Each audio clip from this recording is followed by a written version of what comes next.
All right, so we should be live in 5, 4, 3, and we're probably live right now. 2, 1, and welcome back to the Crypto Factor. Today, we have a very, very special guest. Today, we're going to be talking about crypto wallets. We're going to be talking about crypto safety. We have a thought leader on the channel. We're going to be answering your questions live, so make sure you add them in the chat as you see this video. And we're going to be talking about cryptopreneurship with none other JP Richardson of JP Richardson of the Exodus.io wallet. My favorite wallet and one of my favorite .com CEOs. Now. Actually, it's .com now. We have the .com. So you bought the .com. Now. Awesome. That's .com. crazy. That's great. That's good. How much did that cost you? Okay, I hate giving this answer. We signed an NDA, so I can't reveal, but it's probably, I can just say probably what you would expect. Okay, good. Well, congratulations to that. And yes, JP is one of my favorite CEOs. One other cool thing about it is we never, if you search Exodus in Google, we were already above the Bible, which I was always fascinating to say to people, we're already more popular than the Bible, but the .com just makes sure that seals that deal. But yes. Well, there you go. There should be an exodus of cryptocurrency exchanges going into Exodus the wallet. That's the whole thing behind it, right? Not your keys, not your crypto, get an exodus. So yeah, we're going to be talking about a few things here, but I want to talk a little bit about you and your success and your journey, because this is a cryptopreneurship channel, and we are going to use this interview for the Crypto Factor Part 2, which should be coming out soon. So JP, first of all, thank you for being here, man. I really appreciate you. And I have to add that JP is one of the hardest negotiators I've ever met. I appreciate that. All right, so I hate the interviews where they start with a common cliche questions about, tell us a few things about yourself and all that crap. So we're going to start like this. If we met in high school, okay, picture this. We're in high school. We're hanging out. We're in the same high school. And we're in a high school cafeteria. We're checking out some girls, right? What was JP like? What were you like? Oh, man, back in high school. Okay, this is a great way to kick this off. So in high school, I made a number of actually really bad decisions, and I'm just revealing this publicly for the first time. I made some really bad decisions in high school, and so this is getting juicy here.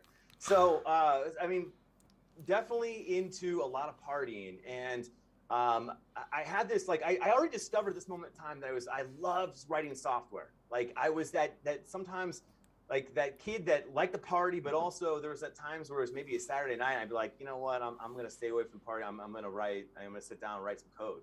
And I was really getting into writing code. Wow. However, I let the party and just kind of consume me. It was a lot of fun at that moment in time. But what happened is I was 17 and I was a senior in high school.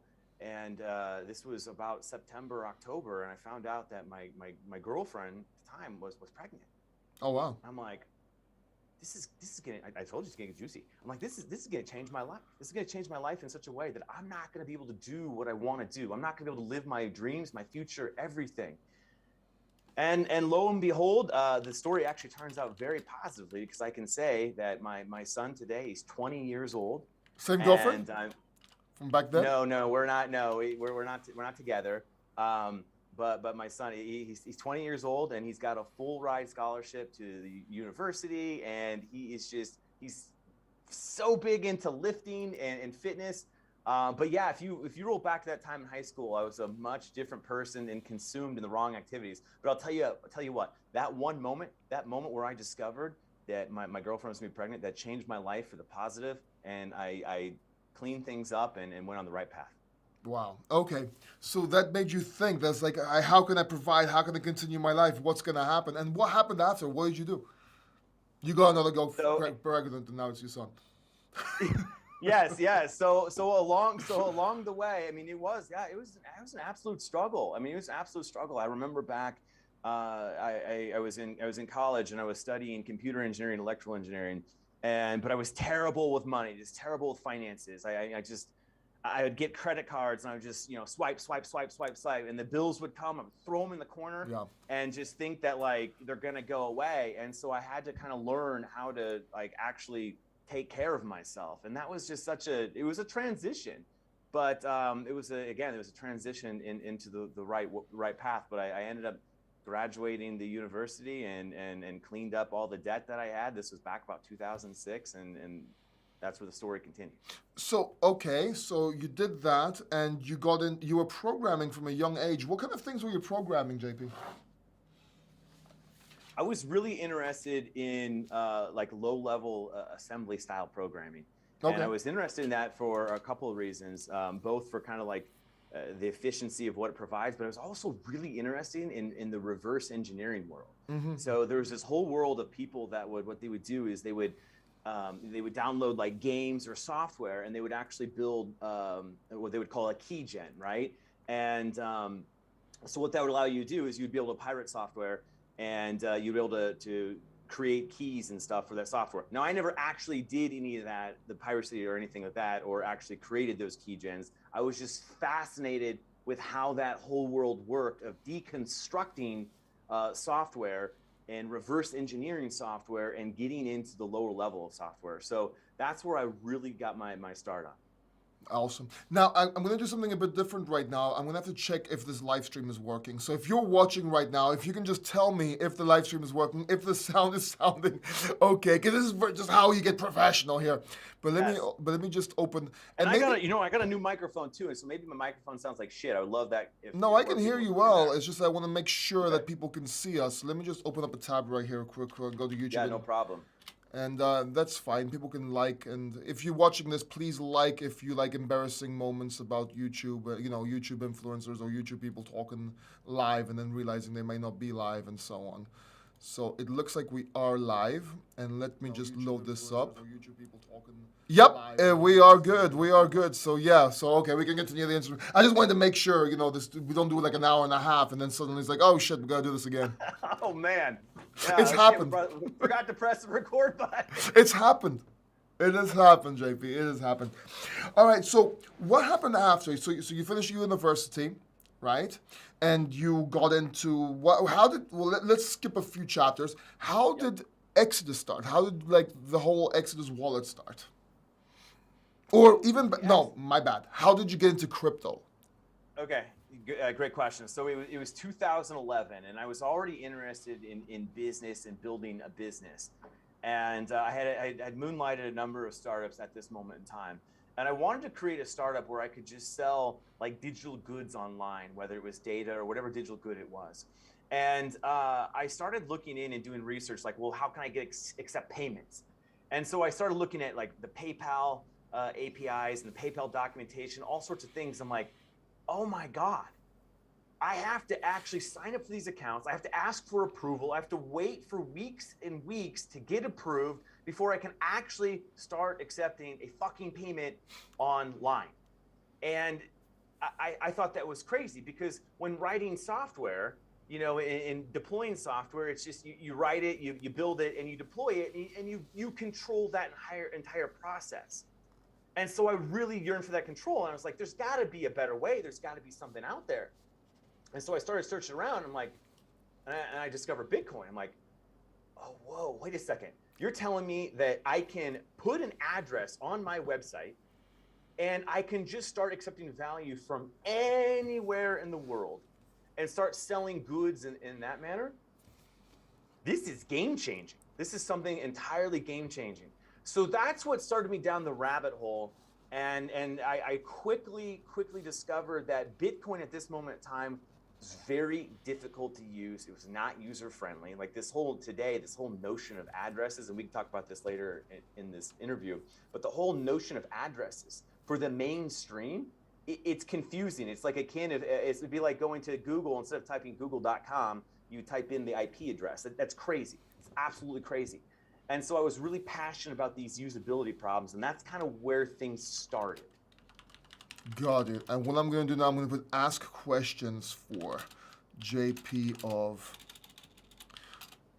Exodus. I love these live streams. I really do. Oh yeah, it's fun. I mean, the questions come in, and there'll be challenging stuff too, I'm sure. So you got into Bitcoin. Did you get into altcoins after that? What happened after that? Yes. So here's what happened. I started to realize that Bitcoin is one of the coolest things I've ever discovered. And I was already involved in another business. And so over time, I realized that this other business is not going to succeed. This was late 2012. It was early 2013 when I decided I'm going to dedicate my life to this. I actually still had a day job as an engineer at a biotech company. And so at this moment in time, I'm thinking like, okay, what am I going to do? How am I going to contribute to this world? And so what I did is I decided like, I'm going to build a wallet, and I'm going to make this wallet really easy to use. And it's going to be a Bitcoin wallet. It's going to be really easy. It's going to be on the mobile phone, and it's going to be great, right? So I quit my job. I had the big smile on my face. I'm like, I'm going to quit my job, and it's going to be great.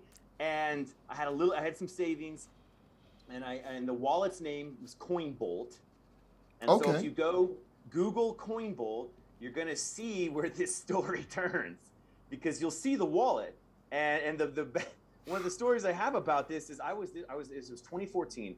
I was out in San Francisco, and I was at a Bitcoin meetup, and I was sharing Coinbolt with people, and this person comes to me and is like, hey JP, I gotta let you know something. Coinbolt looks like a 5-year-old designed it. Right. Oh God, you're right. It looks like shit, doesn't it? Yeah. And that's when it really clicked. And when I released it, and I just was not getting traction on Coinbolt, and so I realized that I needed to take a new approach, a different approach. And now you have the most beautiful looking crypto wallet on the market. Yes, that's exactly right. It is the most beautiful and the easiest. And the easiest. I still have not. I'm waiting for another one to come along. I'm waiting, because then that team, I'm going to go in. I'm going to recruit them, bring them in, acqui-hire, and have them join us. So let's go back a little bit now. We're going to go back into the wallet in a second, back into crypto in a second. And I want to know what all this time, okay, so you were into the university, you left the university, you got into crypto, you bought your first Bitcoin, you made a wallet. Did you have any daily habits or morning rituals that you did daily? Not at this moment in time. No, I was very unstructured in my work. In other words, what I did is I would wake up, I would drink a shit ton of coffee and a ton of Monster, and I would just write code for about 20 to 22 hours a day. Wow. And I would actively reject sleep. And there was one time where I was starting to feel, I'm like, oh God, this doesn't feel good. And I said to my wife, I'm like, oh, this is not good. And I collapsed, and I had to go to the ER. Oh, wow. And they told me, they're like, you've got to lay off the Monster, lay off the coffee. And okay, so I laid off the Monster. I still drink coffee today. I mean, like, coffee, I can't give up. I mean, coffee's so great. So I didn't give up the coffee. But here's what I did do. I decided, like, I'm going to set structured rules in my life, like not have coffee after dinner, and now it's not have coffee after lunch, sort of thing. And so stop drinking Monster. But that was a moment in time where I was just writing code non-stop, and that's all I was doing back in about 2014. Funny story, I used to drink a lot of Monster. I had a sponsor where I had like pallets in this room all the way up at some point in my MC days. And the funny thing is, Monster's good. Like it's good. It's actually pretty good, and especially if you drink it with some vodka, like a Monster vodka, it's pretty damn good. Fun fact, did you know the taurine inside Monster and Red Bull and everything is actually to keep you from having a heart attack? Because taurine actually regulates heartbeat. And it gets depleted with a lot of caffeine. No, I did not know that. Yeah. See, I found some things like that. I guess I used to take Monster with ephedrine, believe it or not, and that keep me going. Oh, that's crazy. That's a workaholic, dude. Crazy. You gotta. I think one thing people can take away is you have to work a lot. Don't do the Monster ephedrine. I don't advise that. And I used to, as a badge of honor, and I regret saying this, but as a badge of honor, I would say, people would be like, you gotta get sleep or whatever, and I would say, I'll sleep when I'm dead. Yeah, I regret. That was a stupid thing to say. Yeah, and I regret that now. But I made it through. Talking about sleep, how many hours sleep do you do? 7 hours of sleep at night, or do you do intermittent sleeping patterns? No. I as an active goal target 8 hours of sleep a night. And that's been a tough thing to get to. And I've just within the last month, I would say, really. Kind of started to nail that down. But up through the public offering, which we'll talk about later in this interview, the public offering, April through May, I mean, it was, and leading up to the public offering, and I mean, that whole moment was sleepless nights, and it was just, Yeah. My sleep schedule was pretty crappy. It makes so I'm sense. about 8 hours now. You know, I used to wake up 5 o'clock every morning when I could, right? And then I realized that a lot of times, because Warren Buffett does it. You know what I mean? Like when you get into the success rules, you say, okay, 5 o'clock, I have to wake up at 5 o'clock so I can be successful. It doesn't really apply. I think it depends, and I'm going to ask you about this. I think it depends on when's your best and most productive time. Now I just wake up what time I wake up, and I'm just most productive when I wake up, and then I do sort of like bursts of work because that's what works for me right now. How is it for you? Do you wake up early? Do you work at night? How is it for you? I loved working at night because the world was quiet and you could get a lot done. But in the reality is when I was working at night, I felt that I had other bad habits like eating a bunch of food. I would go in the kitchen, I'd be like, a bag of Cheetos, come here. You know, and I'd take the Cheetos to my computer and the bag of Cheetos, I'd be embarrassed for my wife to see the bag of Cheetos empty the next morning. So I get to bed pretty early now, and I'm up most mornings around 6:15 a.m. And then the one thing that I do now religiously every morning is I work out. And whether it's I'm going to lift or I'm going to go for a long walk. And the reason I do that is because I'm saying to myself that my body and my health is the most important thing I can do. And this is the basis for the rest of my success. And so that's why I start my morning off with either a lift or a walk. It's funny you just mentioned that. I actually need to take my chemotherapy pills. I forgot them. Oh shit, man. Yeah. So yeah, this is going to be a great live stream. At least the book takes the parts that... But yeah, this happens. Sorry, guys. I watched your interview with Richard Hart, and you were talking about those, and I was shocked to find out how damn expensive those are. $487 each. It's crazy. It's crazy. Yeah. And you know what it is? Every day for like a year and a half, that comes out to a fortune. So if you're not rich or you don't have insurance, and even if you have insurance, you have to pay 20%. It's insane. Like a lot of people die because they can't afford it. It's a damn shame, actually. It is. It is. And it beats chemo. Chemotherapy was nightmare when I had it the first time. Anyway. I've heard that, yeah. So, but at least now I'm okay because I took them. So what about failures? All cryptopreneurs, all entrepreneurs, cryptopreneur being a nice little word to play there, but all entrepreneurs have failures. Have you had any failures, and how do you handle failures?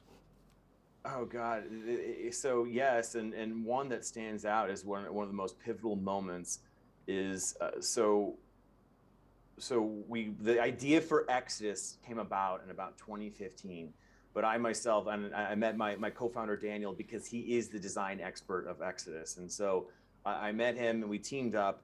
And but I was running low on money, and I'll never forget this. My old 2000 Toyota Camry, just a crappy car, right? But I love the car, right? But it was still this crappy car. It was sitting outside my house. And this was like the day after Thanksgiving. So it was very, very, very cold, and the road was icy. And my car got hit multiple times that day. And that was the only thing that I owned. The only thing that I owned. And I was so low on money. I remember actually crying. I was crying. And I was thinking, I was crying. I was like, this is the only thing that I own. I own nothing else. I don't own my house. I don't own anything.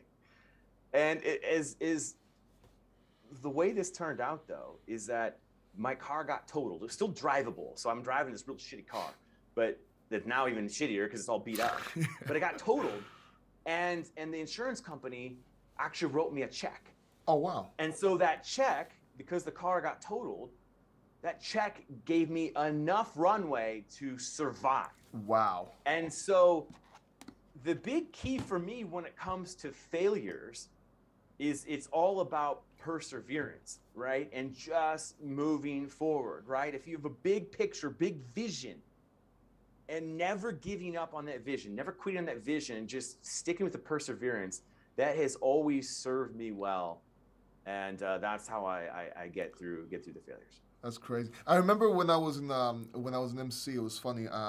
My parents had left. They'd gone to my beach house, and we didn't have money at that time because I had a huge crisis. It was around the crisis in Greece, actually. And I remember I just lost my nightclub, and I was trying to become an MC. Uh, and I ran out of money. And so I was at the house and I had a choice now, just long story short. Printing some CDs, like buying some CDs to print them on my printer and go and give them at clubs, my mixtape and everything, or getting toilet paper. I really remember. So what I did was, I was eating at my friend's house for a few days so I can save a little bit more money. With his mother used to cook for me.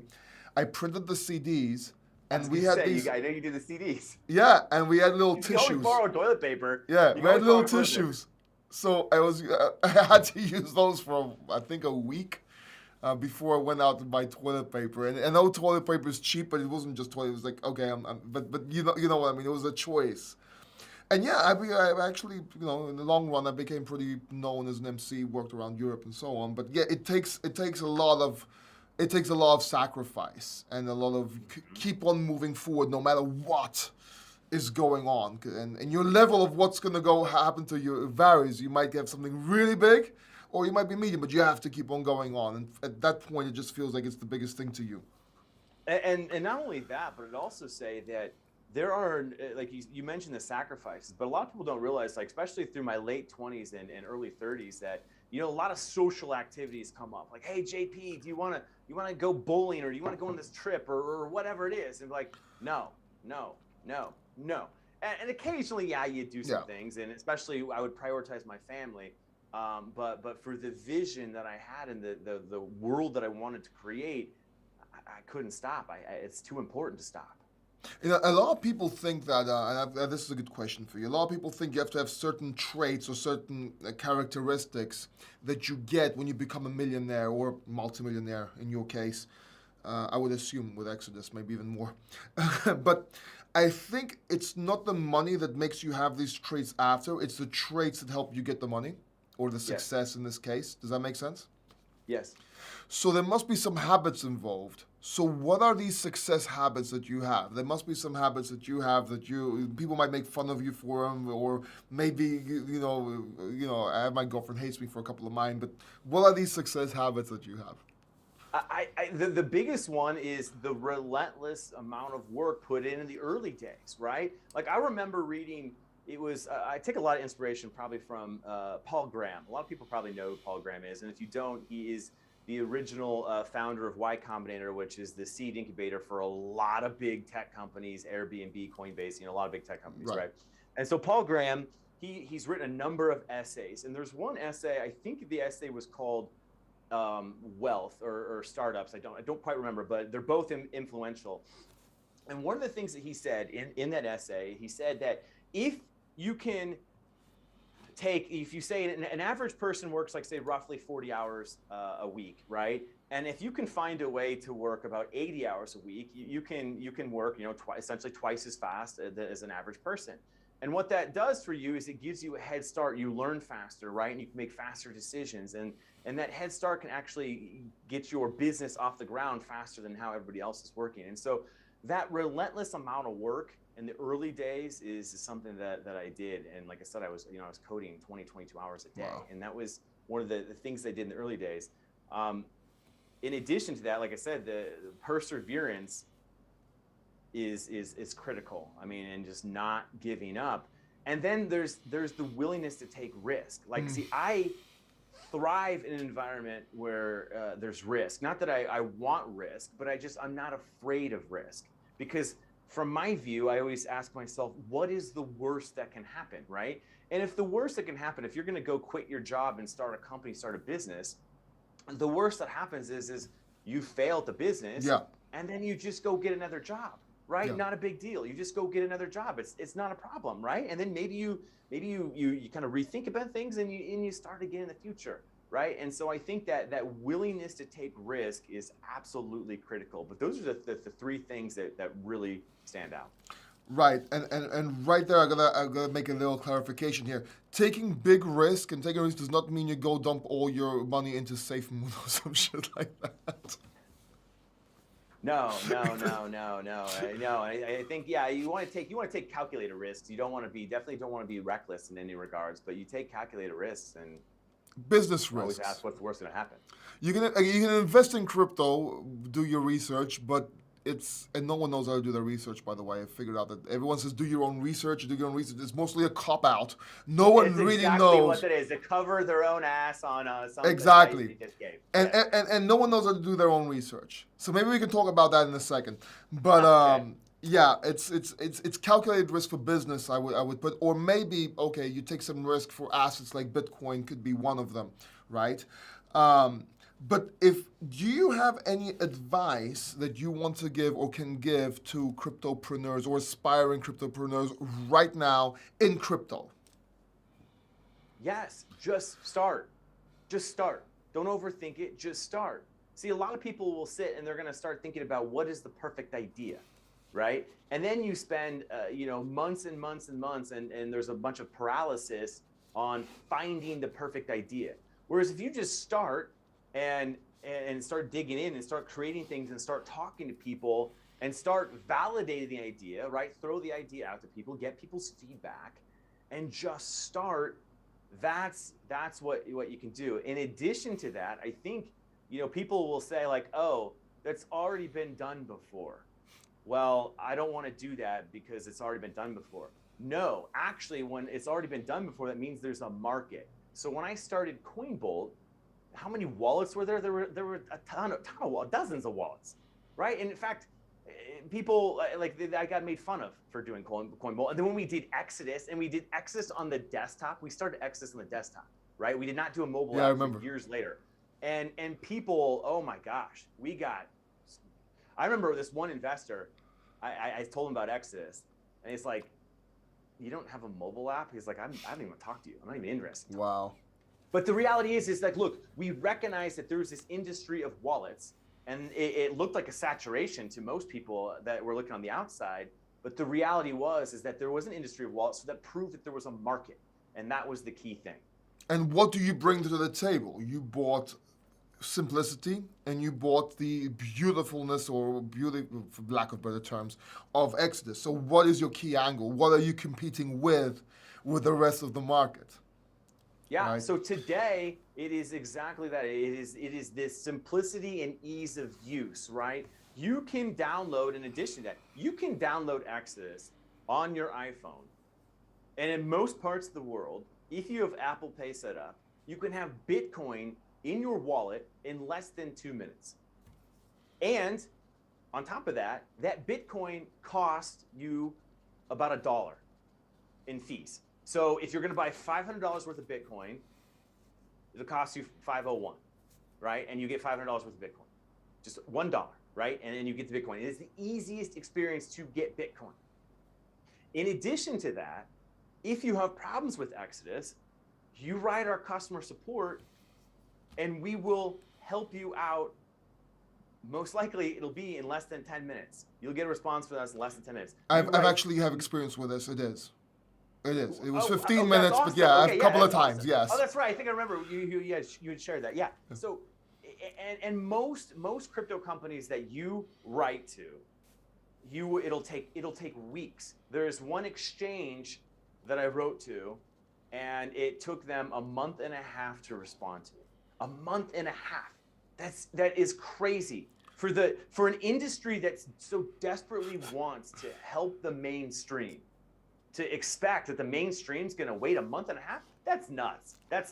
So our support department has 81 people at last check that we have in our support department. 81 people just standing by, ready to help you if you have an issue. And then finally, a lot of people love our in-app exchange. It's just very, very fluid, very simple, very, very easy. And so that's what people are really seeing today in terms of what sets us apart.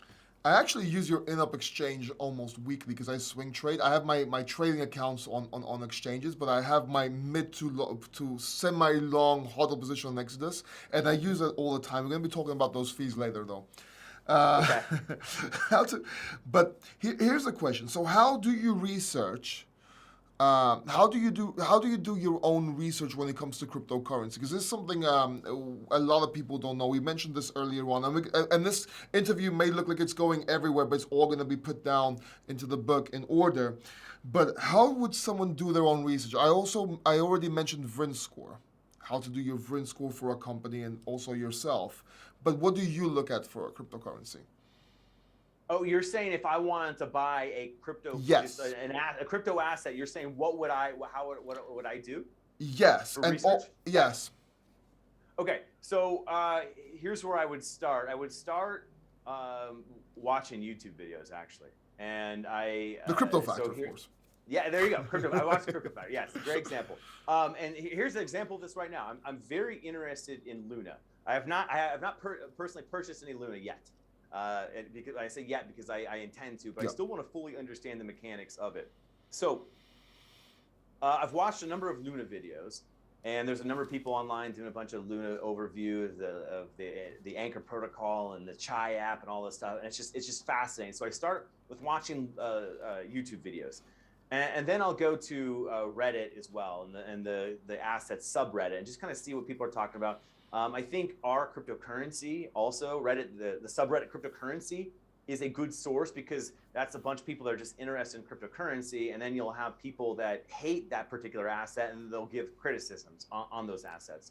So I think it's really good to seek out the criticisms as well, right? You don't want to just find just like everything that confirms what you believe already, that, you know, that confirmation bias. You want to find the negative or the opposite of that, what the criticisms are. And so that I start with that, and that's pretty much it. And I'll talk to like Exodus now. We are close to 200 people, and so unfortunately I can just ask people in the company too, like, hey, you know, these are all cryptocurrency lovers, right? And I can say, hey, you know, people, what do you think about Luna or whatever it is? And then, you know, I might have conversations about those particular things. So that's typically what I do. Like, yeah, YouTube and Reddit I think are great sources for actually doing your own research, because if you go to the assets website, you're not going to get much. That's unbiased, of course. And you have to look at both sides of the story. You have to look at, there's three sides to a coin. You have to stand on the edge and look at all three sides, so to speak. Yeah, great perspective. Yeah, absolutely. All right. So Bitcoins or altcoins? Bitcoin or altcoins? Oh man, that's you. I'm gonna be throwing little like questions throughout where you don't expect it. You're asking the CEO of a yes, I am of a multi-asset wallet. Yes. Bitcoin or altcoins. Okay, if I only had to pick one, of a bucket, I actually go Bitcoin. If I had to pick a bucket, makes sense. I would go Bitcoin if I had to. Right now, and here's why. Here's why this is so important.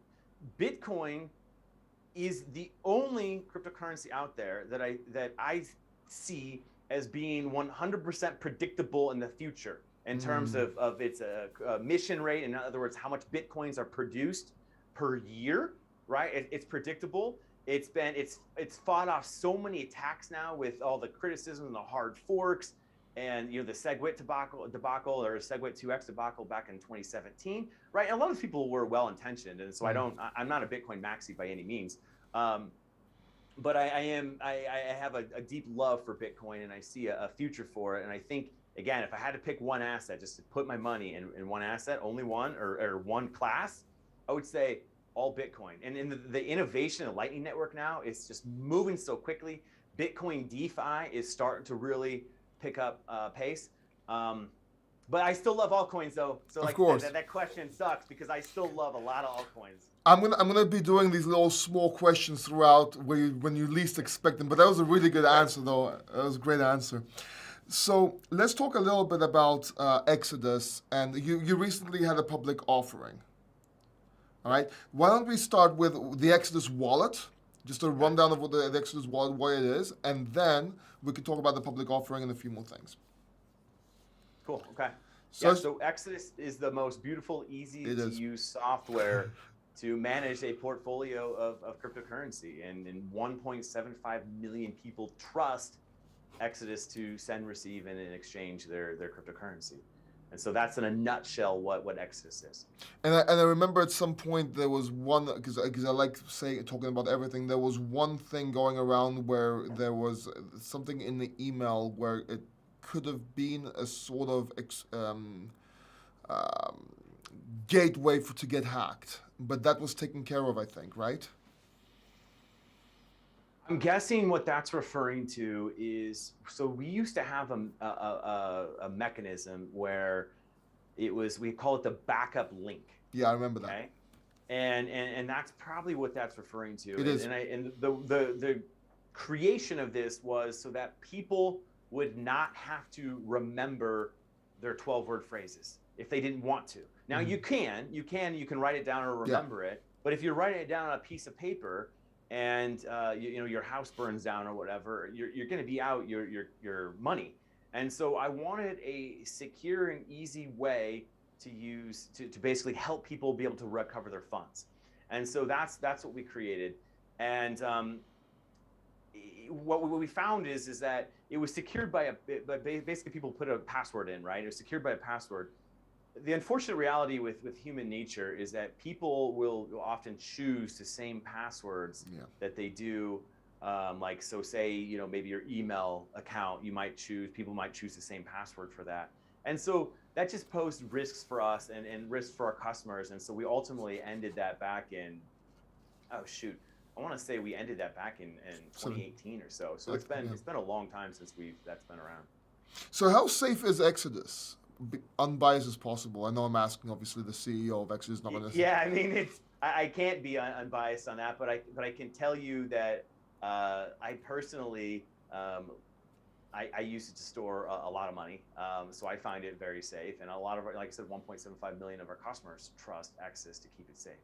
In addition to that, though, if you are the type of person that doesn't want to trust us, and let's say that you like hardware wallets, we have a solution for you, and you can have your Trezor Model 1 or Trezor Model T, and you can plug it into your Exodus wallet, and then you don't even have to worry about, you don't have to think about Exodus at all, because your seed phrase or your private keys are stored on that device.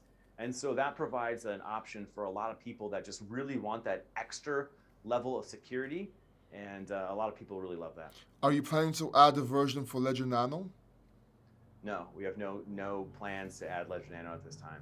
We've gotten requests for that, and it's not that we have anything against the Ledger Nano, but well, actually, it's not entirely true. The user experience with this whole app system doesn't work as well as the Trezor Model T, and so we found from a usability perspective that most people would like the Model T. And that being said, the Ledger Nanos, especially the Nano X, I think have really gotten really popular, and I think it supports up to 100 assets or apps or so. So it's something I could see us doing in the future, but I really we're the type of company that wants to make just the Trezor work really, really well. And if we find that there's still increasing demand for the Ledger, then we'll do it. So what about cryptocurrencies? Because you guys add cryptocurrencies over time. You keep on adding. What are some of the criteria you have for adding cryptocurrencies to the wallet? So the biggest one is that the market cap, it's got to be in the top 50 market cap. And that's really what the biggest one is because if it's in the top market cap, and in addition to that, the exchange volume, the existing exchange volume in the market, the entire market is relatively high, say the top 50, then it shows there's demand for that asset, right? Like a lot of people will write in to us or really hit us on social media and say hey, will you add support for this? And we'll get hundreds and hundreds of requests to add certain assets.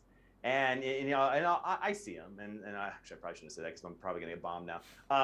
But people, then I'll look on the market cap. I'm like, this thing is 2,000 or something like that, or 500. And it's it's not something that has the demand that our customers would want. Now, that being said, long term, we have a vision that we want to support any asset, and we want to make it easy for developers of these other assets to come and be able to say look, we want Exodus to support this asset, we'll do the work, and then it just gets into Exodus. We would love for that to happen, and that's a plan that we are starting to move on now. I don't have timelines for people yet, but that is a plan that we are starting to put in motion, so long term that we can do that, and so then eventually people can hold any asset in Exodus, because I personally will not buy an asset if it's not an Exodus. And so I just mentioned earlier in this interview that I'm pretty excited about Luna, Hex doesn't support Luna yet. Yeah. So I'm not going to hold Luna on an exchange or anything like that. So I can't buy Luna. So is there any other criteria for listing a coin, or is there anything that stops you or that makes it almost impossible to add a coin? For example, would you be able to list SafeMoon? I know there's a lot of people going crazy right now in the... No, the only other criteria that we have listed, we have added assets outside the top 50. And that's usually by my perception or our perception of their popularity. That's one thing. So for example, Nano, our cryptocurrency just seemed, the subreddit cryptocurrency seemed to be just obsessed with Nano. And I'm like, let's add Nano and see how people respond to this. And so we added Nano, and it's fine. There have been some cases where coins have actually, some coins have paid to be integrated. And there are 2 coins, I won't name the names, but 2 coins that have actually paid to be integrated. Okay. So that has happened, but those coins were all in the top 100, and they eventually made it to the top 50 anyways. So we have had 2 coins pay. But is there anything tech-wise that would stop you doing a BSC chain coin like SafeMoon? And I know, or if you don't want to answer about SafeMoon, Safe Galaxy or Safe something or Safe Pool or whatever Safe. Oh no, we're getting to a world as well where, because we already support Binance Smart Chain, that came out in the last release. Oh, okay. And so we are moving to a world where if we support the base chain, that we want to make it so that you can add any asset on top of that chain. So whether it's Ethereum token, Binance Smart Chain token, or whatever it is, right? And so you can just put in the parameters, or maybe we have we'd probably do it easier than that, but a way for people just to add any arbitrary token that they want to support if we support the base chain. So that's coming in the pipeline. Would they also be able to exchange it? Or not for everything? No. So for example, let's say we did not support SafeMoon natively by default. Then if you added it through this new feature that I'm talking about, you would not be able to exchange it out of the gate. Although that's something that we could enable in the future, because we do support right now, behind the scenes, we support Uniswap as well. So there's no reason we couldn't support PancakeSwap, in terms of our exchange aggregator as well. Nice. By the way, for the record, I really don't like SafeMoon, but I'm just asking because I know a lot of people out there love it. So. I see a lot of people talk about it. I'm embarrassed to say, but I don't know a whole lot about SafeMoon. So read about it, have a look at it, and then you'll snicker like I am. I don't want to see. Now I'm just spreading FUD. Let me put a little FUD thing. Everyone can see I have a little puppy, my AM staff right now. It's FUD. Paul talking about FUD, about SafeMoon, Safe Pool, whatever it's called. But yeah, it's I particularly don't like it. But let's not make it about that. That's not what this interview is about. What about Hex? Can you do something like, can you actually list Hex as a token, or is there something that will stop it being listed? And I'm talking technological wise now. I'm not talking about if you like Hex, if you like original. Technologically, there's nothing that could. I mean, Hex is an Ethereum token, so that's pretty easy to add. Got you. Okay. Any plans to? No plans to add Hex. Okay. No, and yeah, I'll elaborate if you want, but please do. Okay, so look, we have gotten demands to add, or we have gotten requests to add Hex, and I think that Richard Hart is a very, very smart and competent individual. And I actually, like I said, your interview with him about pulsechain, is that Pulse? Pulse, yeah. Right? Yeah, it's intriguing, right? His ideas are intriguing. Hex, it does have a reputation associated with it. I have not dug in enough to find out more about Hex, and maybe that's something that I should do. If anybody's got in the chat has resources for me outside of the Hex website, maybe an unbiased review of Hex, okay. I will watch it. Nice. Yeah. Okay. That's good to know. That's good to know. What about Pulse though? Is Pulse any different? Would you find it more intriguing? I liked his thought process behind it, right? He's saying out of the gate, proof of stake, out of the gate, we're going to remove some of the issues that Ethereum has. I like that. So there is, I would be warmer to that than I am for Hex, because I think that the intention is actually creating an EVM platform, a DeFi platform that works for people. And I like the thesis earlier in that interview too, where he was talking about the fees. That's something that back in 2020, the summer of 2020, a lot of people don't know this, but in the summer of 2020, we were aggressively moving on building an apps platform. So that, in other words, inside of Exodus today, you'll find that the desktop version, there are some apps in there. One of them in particular is Compound, right? Many people know about the Compound Finance smart contract, which is a money market contract on Ethereum. In other words, you can lend your cryptocurrency and earn an interest rate. And we thought, wow, what a wonderful thing to provide to our customers so that they can earn interest on their crypto. Amazing technology. And so we were like, this is so cool. And so we started going down this path. And then all of a sudden, summer of 2020 hit, and there's this whole DeFi craze, these tokens, everything like that. And fees then, gas fees in Ethereum to deposit on Compound were it was like $100, $150. Yeah. And we thought, this is just, the mainstream will not accept that. So I with what Richard Hart's vision for Pulse, that vibes with me. Right. So, but you can't stake your Compound on Exodus. You can stake your ADA, you can stake some Solana, but you can't stake a Compound. Will you be able to? No. So there's actually in Exodus, if you go to it's not default anymore. But if you go to settings, there's a section where you can actually add apps, and there's an app specifically for Compound, just Compound. And right now, today, it only supports DAI. Right, I've seen that part. Yeah. Okay, that's what I'm referring to. Yes. Right. Yeah. Because I have a lot. I stake Solana and ADA. Well, ADA is automatic in Exodus, but I stake quite a few things in Exodus. It's just I just feel safer. I just like everything being there. And so. The interface. I mean, the staking interface. Dude. When a lot of people see it, they're like, "Oh my gosh, that looks so damn beautiful." And that's what we're trying to do, is make it beautiful and easy. It is so beautiful, it could become an NFT. It could be an NFT. That's awesome. So let's talk a little bit about the fees now. The fees, because I want to know how. Okay, so a lot of people, and I get this a lot from people, and I don't know how to answer this, to be quite honest. Other people are very happy with Exodus. It gives you the ability to exchange from one token to another. I use it all the time, and I don't care about the fees, because when I want to do something fast and I want to do it in my wallet, I'll just do it. But a lot of people do complain about the fees being high. Would you say they're high compared to other exchanges or other ways of doing that transaction? Or would you say it's medium? Would you say it's low? What would you say about your own fees for your platform? I would say it's medium, but here's the thing: is it's a platform of convenience. It's for exactly what you said. It's for those who value their time and want the convenience. So let's say, for example, that you want to trade Dogecoin for Cosmos. Okay, so to trade Dogecoin for Cosmos on a traditional exchange, you've got to send your Doge to the exchange. You got to wait. You got to wait until the exchange credits your account, which might be 10, 20, 30 minutes. You got to wait. Then you're waiting for that. Then there's no market on the exchange for Doge to Cosmos. So then you got to exchange Doge to Bitcoin. You do right. that. Then you got to exchange Bitcoin to Cosmos. And then you got to withdraw out of the exchange unless you want to accept the custodial risk, which is fine for some people too, no problem. But you would have to pull the Cosmos out.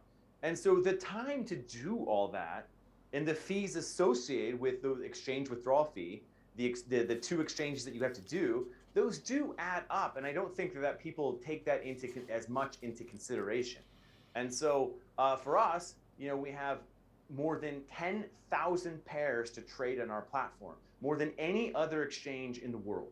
And so you can easily go Doge, Cosmos, Doge, whatever, Cardano, whatever it is, right? And it just works. That's the thing, it just works. And so there's this aspect of convenience that I think a lot of people might be missing.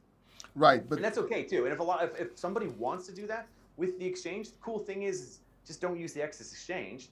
You can use all the rest of the features, and you don't have to worry about it. Exactly. Yeah.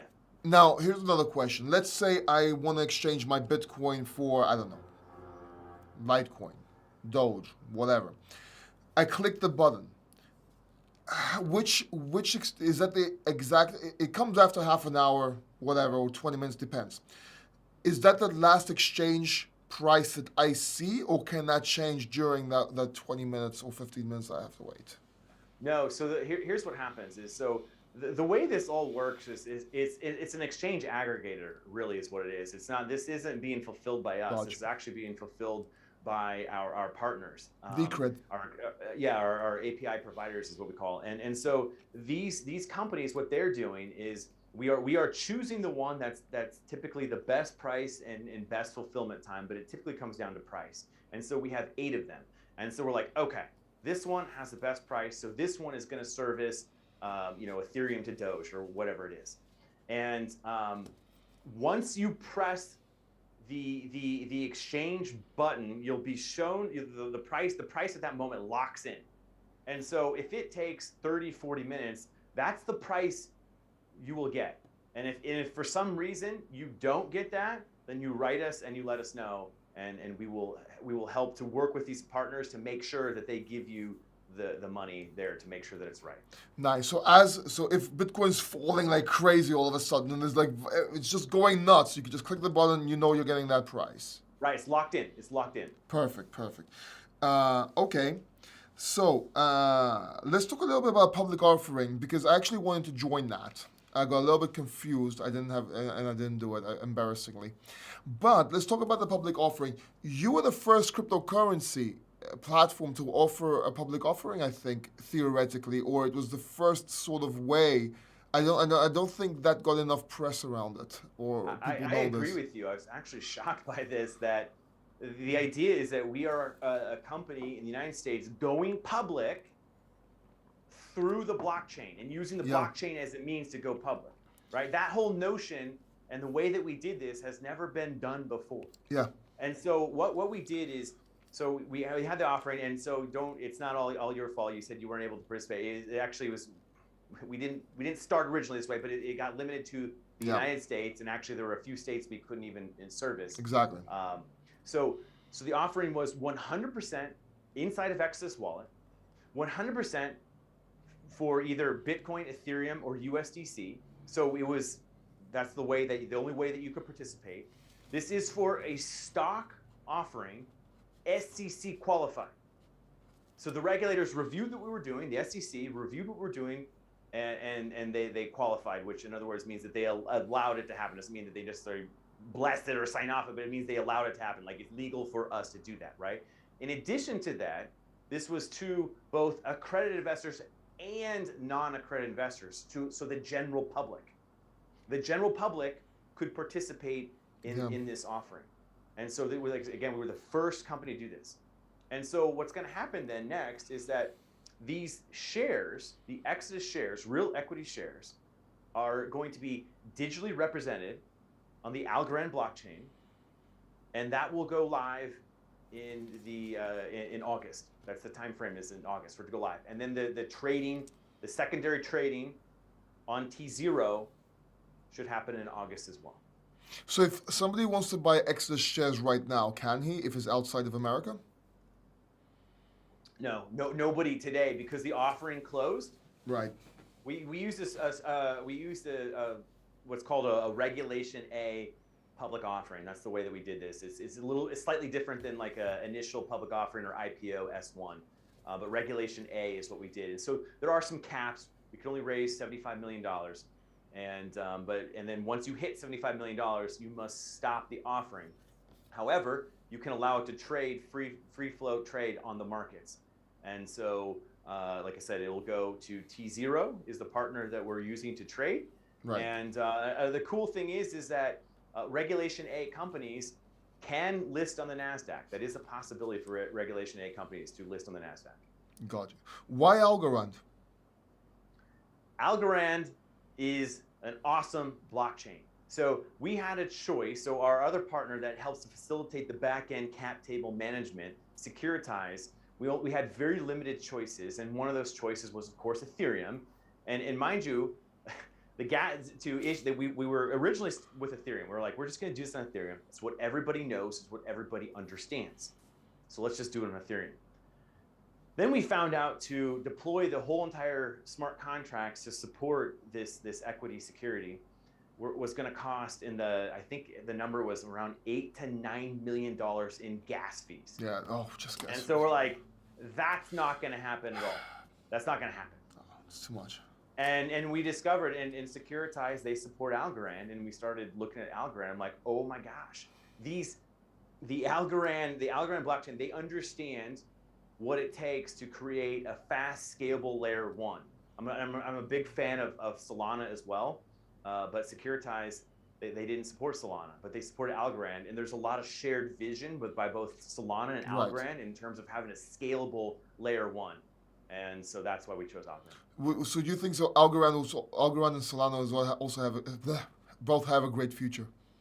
Oh, I'd say so. Yeah, I'd say my three biggest ones that I am so bullish on: Bitcoin, Solana, and Algorand. But yeah, Bitcoin, Solana, and Algorand. Because, yeah, but Algorand obviously because our stock is going to be issued on Algorand. So I have this vision that we're going to create this whole new digital stock market, all powered by Algorand. Wow.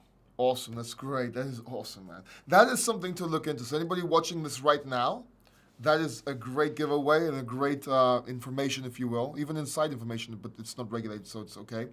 That people can actually this is jump fully on. Regulated. No, that's not insider information because we've already made it public that we've. Correct. Correct. We have to file. Correct. Yes. Now that we are a public company, we actually have to file these decisions and these sorts of things. So we actually had to file. If you go to the SEC website, you can look for us, and you'll see that we filed that we chose the Algorand blockchain. So it's already public. Right. Correct. My bad. So you can talk about it. So Algorand, Solana, and Bitcoin. That is great. Yes, those are the ones that I am most bullish on. Yes.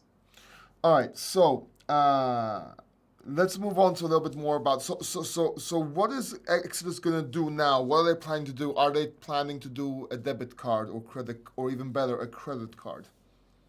I'm going to fish you for information here. This is great. No, that's fine. Because this is what I would do. So we get this question a lot, and I kind of understand it because it's like cool, then you can go spend your crypto, but there's so many companies that are doing this, right? And I want to watch what everybody's doing and make sure that we do it really well. But to the credit of like BitPay, right? Like they were the ones I think that kind of started pioneering this effort. And you could spend your Bitcoin, and it was cool, but there's a little bit of a novelty to it. And then kind of like BlockFi has one now, and I think Gemini has one, Coinbase has one. They all work differently though. I use Wirex and Plutus, but they all work, but it's two different things. Okay, so I would love to tell me the benefits. What are the benefits that you love? Are you earning crypto with every time you're swiping, or what? Yeah, but that's not what interests me. What interests me is a simple, fast way to get my profits into cash, even if the fees are high. I don't care. So I can use that card, go to an ATM, pull out money. Now, granted, I can only use 200. I can only take out 200 euros a day. That's more than enough to live. If I need more, I'll use another card. I've ordered multiple ones. But also, is it linked just to Bitcoin, or is it linked to Cardano? Perfect idea. All right. So Wirex, you have the application, you have your card. They work with MasterCard, and basically what you do is you'll exchange, and this might interest you, right? You'll exchange your Bitcoin, Ethereum, or whatever into euros, and that euros is connected to the MasterCard, where you can just pay with it, or you can use it in the ATM or whatever. Now, it used to be the case where you used to also upload it to a wallet, to your debit card. It was one extra step, which I actually preferred. But now it's just straight away, and I think that has to do with the provider, but I don't know the financials behind it. But that used to be the case. Now it just works off the bat. Plutus works a bit differently. Plutus, you connect it to your MetaMask wallet. You put your Ethereum straight into your Plutus card. It automatically becomes euros or whatever, and then you can use it to spend. So I literally live off crypto because I live off profits. My girlfriend lives off crypto because she takes my card. But literally, no, seriously, and it's, you can actually buy something with your Wirex card up to 8,000 euros a day, which is great. Wow. Yeah. also, it's not. It's just convenience, like you said. It's convenience. How do I get my money in my bank account? What if my bank account stops my working with me because I'm working with cryptocurrency and I send cryptocurrency profits to my bank account? What if I don't want my bank account to know? For whatever reason. Right. For many reasons. Maybe I'm Greek. What if I don't want my bank to know I'm sending crypto in and out, or what I'm making, or whatever? You know, sure, they can find out, they investigate you, but as long as you're logical, they're not going to investigate you. If you're an idiot, they're going to investigate. If you do something really illegal, they are. But it's the convenience, right? What if I'm traveling, I want to pay? I want to use my cryptocurrency whenever I need to use it. Sometimes I don't have money, I'll use my cryptocurrency. Why do I have to go to an exchange, send it to a bank, try and get it out of a normal card after, when I can just use a card straight away, even if it's just on the side sitting there? So you mentioned something earlier on about convenience. Mm-hmm. Yes, it's very, very convenient. And also, a lot of people don't know how to make DeFi or put their DeFi wallet into profits. People don't know how to take their profits. They don't know, I'm like, oh my God, how am I going to get my money out? Believe you me, they have 2-3 cards. I have a friend that has 5 cards. His wife has one, his son has one, he has one, his sister has one. And that's how he takes all his money out. He is a big investor, obviously, as well. But you know what I mean? He just buys people cards or gets people cards and like, hey, can you get this card? And he uses it to move money around, to use money. Because you need to be able to use it. A big problem with cryptocurrency is, how do we use it? That's stopping it. Especially for if you want to go to outside crypto markets. Okay, and then what? How do we take it? How do we use it? Well, you have to go back to the exchange. No, it's not going to happen. So that's why a debit card is extremely important. Or crypto, or credit card, if possible, since you have a wallet. Why, maybe you can why the credit? How does that work? Because like, why not just use a regular credit card and just pay off the bill or whatever? Like, why would? How does the credit card part work? What if I want to? So I have my Solana locked in Exodus. Mm-hmm. What if I want to not use that and take a loan? And what if Exodus can provide that, as in, I don't know, using that for collateral, giving me, passing it on to my credit card or debit card. You can do it both ways. Like, I'm just saying credit card. And then if I pay it back, I don't lose that. If I don't pay it back, then... Do you see where I'm getting with this? It's a new idea. No. I think you may have hit on a really interesting idea. Well, yes, because... collateralized... Yes, because they're doing it on DeFi in a way. You can take lending right now on DeFi, right? You can borrow against your Bitcoin. You can borrow. No, no one has. It's a new idea. I wanted to tell you this after the call, like my other idea we talked about a while ago, which we should have gone with, man. We should have done that. So the people watching us right now, we've had a couple of calls. We went back and forth on some ideas. We really get along. We might end up working together one day. We'll see. But here's because I know what people want. I know what people need on a market point of view, right? We talk about this. So they're doing lending. You can borrow against your Bitcoin, so you're not paying taxes. You can borrow against your DeFi tokens. Well, why not be able to have your locked tokens of Solana or whatever? Maybe it doesn't work for everything, but you have it locked, and you can borrow against it. And that way you can use that money and just pay it back like a credit card. If it's in a month, it won't be no fees. Or maybe there's just a few fees. I think that would be good for the customer and you. I think actually on this one, I think you actually really have something. I actually think this is interesting. This is really interesting. I guess when it comes to credit card, like the debit card infrastructure, I'm guessing there are already providers in place to make that easy and set that up. I'm wondering with the credit card infrastructure, what that looks like, because that's not in our DNA to do all that. I can find that out for you. You're going to watch this. BlockFi is going to watch this. Yeah, if BlockFi watches this, they're going to do it. They have all the infrastructure in place, and they should. You know what? They should. I actually hope they do, because then we can watch. You can also do it, and then you can do it better. But I can also find out how. I can also find out how and what you need within half an hour. Because I'm the head of marketing in a fully licensed and regulated exchange. And so I just need to make a call to the CEO, which is an awesome guy, by the way. He's in the European Council. Make that call, because I would love to know. I want to know how that works. All right, so remind me after. I'll make that call. Maybe I can set up a meeting together with all of us. And I have another idea that both of you will be interested in. I'm warm on these. Like on the debit card too. Like actually, really, because one of the themes that I'm thinking about too on a consistent basis is outside of making crypto easy and safe. I want to make it useful. Right? Yes. A lot of people are really focused on cryptocurrency for speculation. And Yes. that's fun. Speculation's fun. But as you mentioned, like we got to live, we got to eat, we got to have fun in life and experience life. And if you can make cryptocurrency help you with that, that becomes interesting. And I was really focused on use cases. I was focused on gaming. I was focused on lending and earning, that sort of thing. And we're going to continue to be focused on that. But I didn't think about bringing in the debit card into this. Dude, I mean, so I appreciate you saying all this. No problem. And after we finish, I'll give you one more idea that you can both get involved. And I think by now I think you like my ideas. You got good ones. So yeah, I have one more, but I'm not gonna say it online because that's something that we can talk about later on. But yeah, and sometimes I try to hold this stuff in, but it just comes out.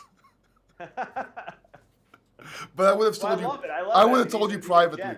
Yeah, I would have told you privately. But if anyone's watching this, then maybe they can run and do it before us. Absolutely. So I'll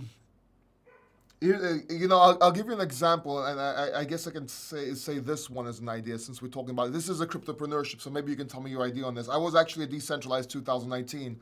It was run by the University of Nicosia, and I was on a blockchain marketing panel with Tone Vase, Gorilla Buzz, Content Works, and some other people.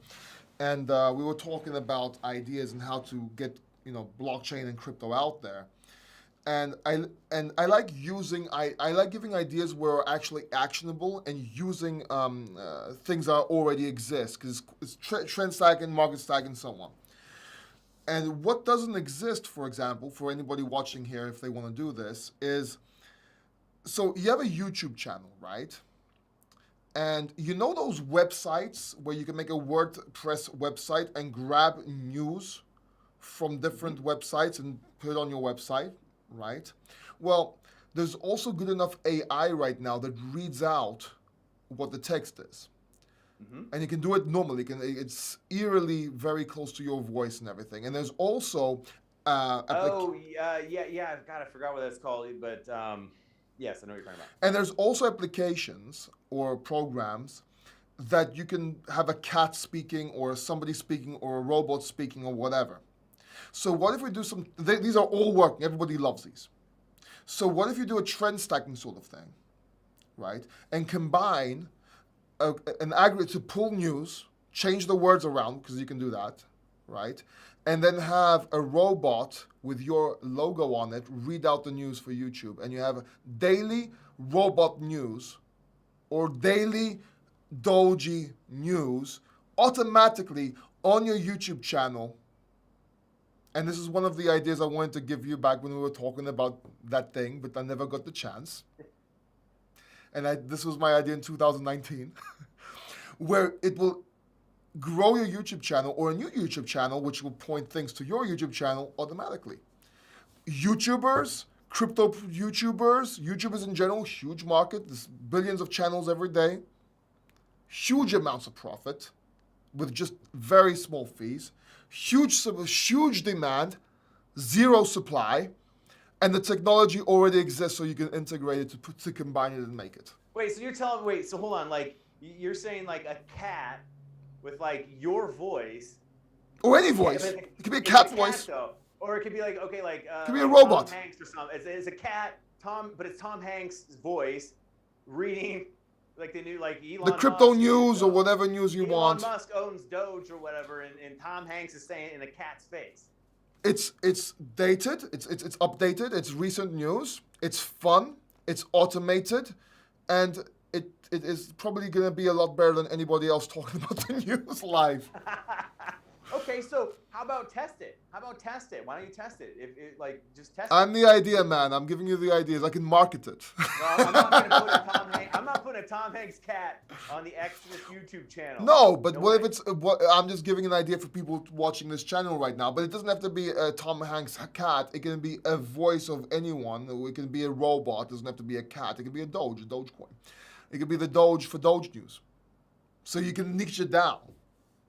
I think you should test that one. You can just test it with one video. Test it and get the feedback, right? That's another thing when we didn't talk about earlier with business is that you can start small, test things, test to make sure that you get the results that you want to make sure it's going to be a successful business. You test True. this. Test or test somebody the Tom Hanks cat. Or somebody right now watching this could literally just throw up a website with a roadmap, get the funding pretty easily, and do it. The tech's out there. Money is cheap right now. This is not an idea that I would pursue. But I'm just saying I'm just giving you an idea though. Something that I would have, because from ideas other ideas come out. So I would have given you this idea obviously, but doesn't mean that this would have been our idea. But brainstorming sessions, as you know, bring more things, right?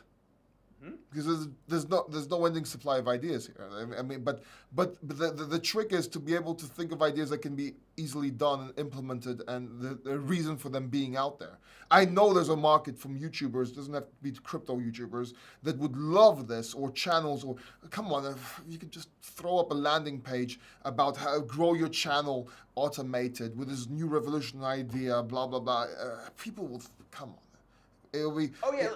When it comes to ideas, like you're absolutely right. So just the other day, I was having a conversation, and we were talking about assets wanting to be added to Exodus, and we were thinking like, well, wait a second. What if these assets were willing to airdrop on Exodus customers? Like, could that be a thing? Right? Could that be a thing? And then the conversation evolved to, what if we created an easy airdrop platform? And then evolved to what we talked about a few years ago. Is that what you're getting at? I don't want to say on there. Let's not say on there. I'll stop there. But we could that's like where the progress, and it's just from a conversation of two people, the ideas can start of like, oh, assets, airdrops. People love airdrops. Oh, you could create an easy airdrop platform right in the wallet or something like that. And then it can spin into exactly what you and I spoke about a while ago, which is still a wonderful idea. Yeah, it's probably better now. Yes. Oh, the timing. Yeah. Yes. All right, so we talked about ideas, we talked about credit cards, we talked about debit cards. I'm going to continue asking a few more questions because, I know the time is running out, but I'm going to have a few more questions for you, man. And hopefully we can do this again in the near future and get more into it. But what is Exodus planning to do right now? Come on, you got to give me something. You got to give me a secret. I will. Okay, so I'll go with two things. So the first one is I mentioned earlier that I'm very passionate about creating this new digital stock market in Algorand. But I don't think right now our partner we're working with T0 to make this a reality. But I don't like the friction of people leaving Exodus wallet to go to T0. I would love to actually bring T0 into Exodus, right? And to create one unified interface where you can exchange and trade on T0, or you could exchange and trade on any crypto exchange. So I really want to do this, but it's really going to be more focused to start in the digital equities markets with this Algorand, with the Algorand blockchain and the Exodus shares. So that's one thing that is really exciting. The second thing is I've been talking about a theme of things being easy and safe, and so I think that there's two things that need to happen. Number one, people should not have to worry about the 12-word phrase. Because if you're somebody that's new to cryptocurrency and say you see Elon Musk on Saturday Night Live, he's talking about Dogecoin or whatever, and you're like, I'm gonna buy Doge. You should not have to worry then oh, you got your Doge on your phone and think if I lose my phone, I'm gonna lose my money. That's a big problem. So we got to solve that. That's what we're gonna solve that. So that's one thing that we're working on solving, is so that you just don't have to worry about the 12-word phrase, because the mainstream is not going to accept this cumbersome 12-word phrase. It's weird. It's foreign. Yeah, it's that's number one. Number two is, in addition to it, when you have your money, right? Let's say that you're at a pub right? And you're looking at your Doge gains, and it's just it's been pumping or whatever, right? And you're just super excited about it, and somebody kind of oversees, they, oh wow, that dude's a Doge millionaire over there, and then you walk out, you had too much to drink, kind of stumbling out, and the person puts a gun to your head and wants to take your Dogecoin. You're fucked at that moment. So we got to solve that problem too. Right. And so those are that's the safety. Like, we need psychological safety around cryptocurrency, and that's what we need. I think that the mainstream needs to get to the next level. So we're really focused on solving those problems to make it. I agree with that. That's very good points. All right. So one last question before I thank you and we go on. And this is an important one, and you better be ready for this one. It's a hard one. All right. What's that one question you wish people asked you but they never do? The one question that people ask me, or that I wait, like today, or when anytime, both for your life, for if you want to help someone with cryptopreneurship or as an entrepreneur, but also in crypto. What's that one question? So it's two answers. One question that you wish people asked you or should ask you, but they never do. You didn't watch till the end of that Richard Hart video, did you? I did. This didn't. It wasn't there. I forgot about. Oh, that's right, because I did that in the last video. I've interviewed him 3 times, so yeah. Oh no! I know. I didn't see. This one was about Pulse. You're right. No. Okay, so the one question that I wish people would ask me. This is a really good question. Or should ask me. Both as an entrepreneur to help somebody, but also in cryptocurrency, what should they be asking you? I don't like nothing. Like, I don't feel that I can't think of like any one question I want people to ask me or that people should ask me.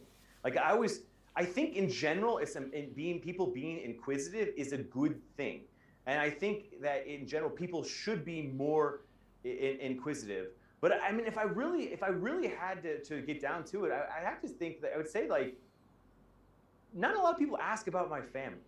That's probably the one thing that comes to mind. Is that, and my family is the most important to me, more so than Exodus. And not a lot of people ask about my family. So I think that's not that I don't think that they should, but I think that, when people ask about other people's families and how they're doing and that sort of thing, I think that shows a lot of caring. And so I don't get that a whole lot. Nice. So how is your family, Richard? Sorry, I'm JP. And like I said earlier, my son, my 20-year-old son, he's great. I've got 3 little ones, and they're wonderful. And my wife is supportive as can be. So she's got a good heart, and family's great. I feel Would you say it's one of the most? Fortunate. Would you say it's one of the most important things in the world to start your own family? Yes. Absolutely, because family and children especially teach you about the long term, right? And how important is the time that you put in, when your children are 1, 2, 3, 4, and then you go to see them when they're 20, it matters. And you can see that time put in the early years really pay off in the later years. And so absolutely, it's the most rewarding thing in the world. All right, JPs, thank you so much. If you're watching this, put your questions down in the comment section below so we can answer them next time, because I am going to have JP back here, hopefully. Oh, absolutely. I'd love to be back. This is a lot of fun. I like this style of interview and conversation is my favorite. Yeah, mine too, man. And thank you so much. I really appreciate you, and thank you for doing this. And you can absolutely. Thank you for having me on, Paul. I appreciate it. Find JP in the links above. You can see them right there, and also the links down below. And I will see you next time.